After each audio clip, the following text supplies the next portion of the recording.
police उदासीनता प्रतिवाद में आईआईसी को फूलमाल पिंधाई समालोचना यूनिफर्म में कार्यरत थाना अधिकारी फूलमाल पकाया उद्यत होगा सहित घेरिले आंदोलनकारी एभली घटना देखा मिली मालकानगिरी जिलापाल कार्यालय निकट में गत 21 तारिख में कतामाटे किसी दुर्बृत्त आक्रमण में प्राय 30 जन आहत होता अभियोग होता यह घटना कार्यानुष्ठान दाबी कर मालकानगिरी जिला ख्रिस्टियान मंच पक्षर आज सदर महकुमा एक शोभा अनुष्ठित होती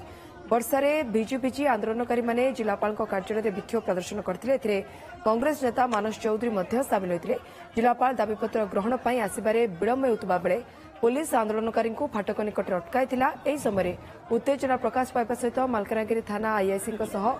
आंदोलनकारी जुक्ति तर्क होता देखा मिलता यह समय मानस चौधरी प्रतिवाद स्वरूप मालकानगिरी थाना आईआईसी को फूलमाल पकाया चेष्टा करते तेबे ए घटना संपर्क में संपृक्त आईआईसी को जोगाजोग कराइले भी से कौन प्रतिक्रिया देवाक मना कर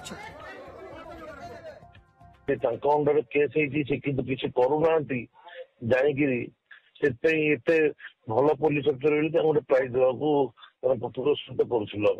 जड़े जन को जो ड्यूटी भल ठीक करूना आज्ञा आम तो ऊपर अफिसर नुह गाड़ी दबा किसी कहूँ कहूँ आम जो बाटे गांधी देखिए पचारे आप बढ़िया कम कर पुलिस अफिसर आप अंडर एत बड़ केस किसी करूना सुप्रीम फूल दिया भूल कौट देलु आगे